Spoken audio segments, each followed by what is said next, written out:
فلا يجدونه بقي منها الا الرجل، وہ دیکھیں گے ان 100 میں سے 99 شہید ہو گئے، صرف ایک بچا۔ فبأي غنیمۃ یفرح، اب آگے کی باتیں شروع میں تھی، اب کیا مال غنیمت سے خوشی حاصل ہوگی؟ جس بات کے 99 ایک رہ گیا، ان کو مال غنیمت کی کیا خوشی حاصل ہوگی؟ اور ای میراث یقسم، یا کون سے میراث کی اب تقسیم ہوگی؟ تو مسئلہ ختم ہو گیا۔ اتنی بڑی جنگ ہے جس کا کہ نقشہ کھینچا گیا، گواہ ہو مسلم شریف کی روایت تھی۔ میں اس لیے کہہ رہا ہوں کہ عام طور پر لوگ جو ہے ذرا حدیثوں سے زیادہ دلچسپی نہیں رکھتے، تو میں متن لے کر آیا ہوں ساتھ آج کچھ آنے کے لیے۔ ظاہر بات ہے کہ یہ جنگ جو ہونے کی الملحمۃ العظمیٰ صاف نظر آ رہا ہے۔ اس کے بعد ایک سیکنڈ فیز آئے گا، وہ ذرا آج کا موضوع نہیں ہے۔ ملحمۃ العظمیٰ میں سمجھتا ہوں کہ اب تو نہیں کھڑی ہوئی، زیادہ دور نہیں ہے۔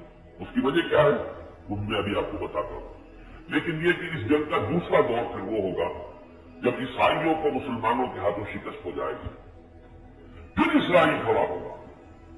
پہلے مرحلے پر اسرائیل کو یہ چپ کر کے بٹھائے رکھیں گے، جیسے خلیج کی جنگ میں بٹھائے رکھا۔ خلیج کی جنگ میں ان سب نے کہہ دیا تھا کہ تم خاموش ہو، تم نے اگر حصہ لیا تو تمام مسلمان جنگ میدان میں آ جائیں گے، پھر ہماری پوزیشن ٹوٹ جائے گی، الگ طرح ہمارا ساتھ نہیں دیں گے، لہٰذا انہیں شامل نہیں کیا۔ ساری جنگ لڑی ہے، ویسٹرن جتنے بھی تھی قوتیں انہوں نے جنگ لڑی، جنگ کیا لڑی ہے؟ جنگ لڑنے کی نوبت تو آئی نہیں، تحس نحس کر دیا اوپر سے ایریل بمبارڈمنٹ کے ذریعے سے، اور ان کے کنارے وارے سارے جام کر دی، ساری ان کے ہتھیاریں بھی کمرے ہوتے رہ گئے تھے عراق میں بارہ۔ لیکن اب بھی ایسا ہی ہوگا، اسرائیل سے یہ کہیں گے تم بیٹھے رہو، تم مت بولو، ہم تمہاری جنگ لڑ رہے ہیں۔ لیکن جب یہ کہ یہودیوں کو شکست ہو جائے گی تو پھر اسرائیل اور ان میں کھڑا ہوگا ایک مسیح الدجال، وہ اعلان کرے گا میں مسیحا ہوں، کہ جو گریٹر اسرائیل قائم کرے گا اور تھرڈ ٹیمپل کی تعمیر ہوگی۔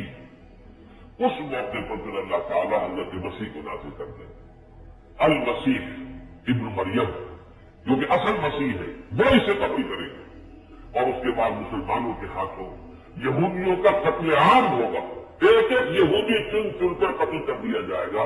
اس کی حدیث میں آپ کو پہلے سنا دیتا ہوں، عبداللہ ابن مسعود سے ہے، مسلم شریف کی روایت ہے، حضرت ابو ہریرہ سے رضی اللہ تعالیٰ عنہ،